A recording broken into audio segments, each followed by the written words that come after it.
10 प्रकार के प्राण एवं 10 प्रकार के कर्म क्या क्या है, क्रमशः हम एक एक करके जानेंगे। एक साइड नाम, एक साइड कर्म। पहला प्राण और उसका कर्म बहिर्गमन, दूसरा अपान और उसका कर्म अधोगमन, तीसरा समान खाए पिए पदार्थों का समीकरण, उदान कर्म उसका क्या कहते हैं, ऊपर ले जाना। पंचम व्यान, उसका कर्म हुआ सर्वत्र घुमाना। षष्ठ नाग अर्थात उसका कर्म डकार या उद्गार जिसे कहते हैं। सप्तम कुर्म, आँख, उसका कर्म क्या है, आँखें खोलना। अष्टम क्या है, क्रिकर अर्थात खासना।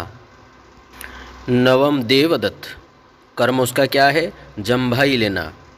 और दसम धनंजय अर्थात उसका कर्म मृत्यु पर्यंत भी शरीर में रहना। अर्थात प्राण, अपान, समान, उदान, व्यान, नाग, कर्म, कुर्म, क्रिकर, देवदत्त, धनंजय, ये 10 प्रकार के प्राणों का नाम है।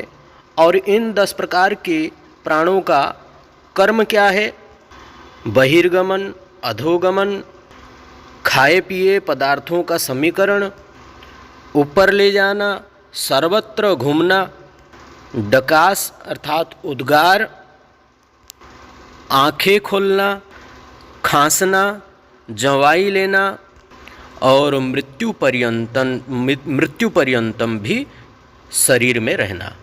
ये 10 प्रकार के कर्म है। उन 10 प्रकार का प्राणों का ये 10 प्रकार कर्म है। सर्वाणीन्द्रिय कर्माणि प्राणकर्माणि चापरे आत्मसंयम योगाग्नौ जिह्वति ज्ञानदीपिते। अर्थात अन्य योगीगण ज्ञान द्वारा प्रकाशित आत्मसंयोग रूप अग्नि में इंद्रियों के द्वारा जो क्रिया किया जाता है, सभी इंद्रियों की क्रियाओं को और प्राणों की क्रियाओं की आहुति दे देते हैं उस अग्नि में। क्या क्या देते हैं, अर्थात अपरे शुद्ध त्वं पदार्थ विज्ञाः सर्वा इंद्रियाणि तत्कर्माणि श्रवण दर्शनादीनि च प्राणकर्माणि 10 प्राणास्तकर्माणि च प्राणस्य बहिर्गमन इत्यादि।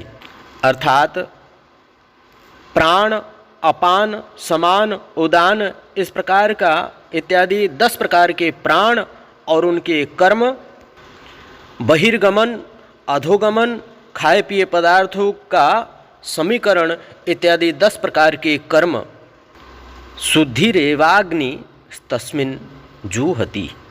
ये 10 प्रकार के कर्म, ये 10 प्रकार के प्राण, इन दसों को योगीगण अपने ज्ञान द्वारा प्रकाशित आत्मसंयोग रूप अग्नि में आहुति दे देते हैं।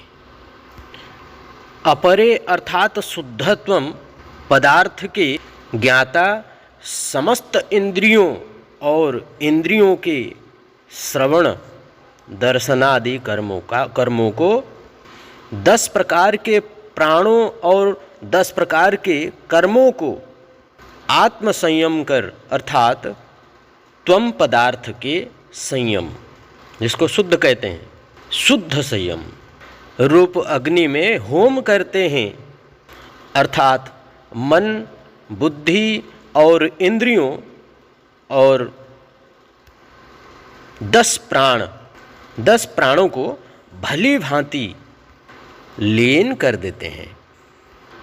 उन योगियों का भाव यह होता है कि एक प्रत्यगात्मा ही है, इसके अतिरिक्त मन आदि और कुछ नहीं है।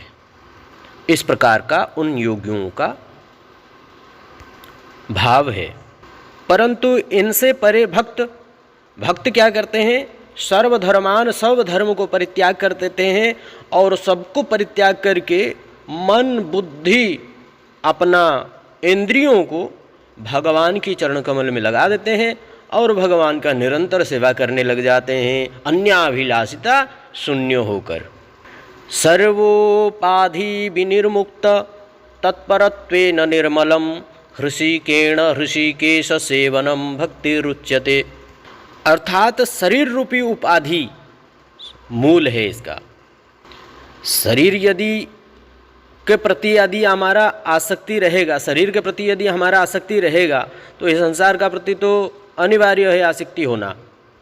शरीर का साथ ये संसार में जो भी वस्तु जुड़ा हुआ है उसका प्रति आसक्ति होना ही है। तो इसलिए सर्व उपाधि कह दिया है। इस शरीर रूपी उपाधि से रहित होकर अपने मन सहित सर्व इंद्रियों को भगवान हृषिकेश, यहाँ पर हृषिकेण मतलब क्या है? सब इंद्रिय, मन को लेकर, मन के सहित सभी इंद्रियों को ऋषिकेश सेवनम, भगवान श्री हृषिकेश का, भगवान श्री कृष्ण का सेवा उन्मुख सेवा करने से निर्मलम, निर्मलम अर्थात हमारा हृदय निर्मल हो जाएगा। और उन निर्मल हृदय में आकर भक्ति देवी विराजमान और उनके साथ साथ एक विद्या रूपी शक्ति भी आकर के विद्यमान होती है, जिसके द्वारा हमारा समस्त अविद्या उन विद्या रूपी अग्नि में आहुति देकर वो समाप्त हो जाते हैं। उसके बाद विद्यावधू जीवनम आनंदम बुद्धिवर्धनम प्रतिपदम पूर्णामृतास्वादनम सर्वात्मा स्नेहपनम परम विजयते श्री कृष्ण संकीर्तनम। और उस संकीर्तन के द्वारा क्या होगा? भक्ति रुच्यते, अर्थात सर्वोत्तम भक्ति जो है वह भक्ति हमारा हृदय में विद्यमान होंगे, जिसके द्वारा हमारा भगवत साक्षात्कार होगा। यह भक्तों का भाव। और उस भक्ति के द्वारा भक्त क्या चाहता है कि मेरा प्रभु मेरा सेवा से कैसे प्रसन्न हो। एक भक्त भगवान का प्रसन्न के अतिरिक्त और कुछ नहीं चाहता। यदिदम संधि निर्माणम वर्णे नामा रवि मुदा तेन में कृष्ण पादाब्ज मनः संधिर विधीयताम। भगवान की चरण कमल में भक्त लोग मन को संधि कर देते हैं। हरे कृष्ण। श्री राधा विनोद बिहारी की चरण कमल में अर्पित करते हुए, श्री राधा मदन गोपाल, श्री राधा माधव शालिग्राम भगवान की चरण कमल में अर्पित करते हुए वाणी को विराम करते हैं। कल आगे कथा श्रवण करेंगे। श्री गुरुदेव की चरण कमल में, वैष्णव की चरण कमल में अर्पित करते हुए वाणी को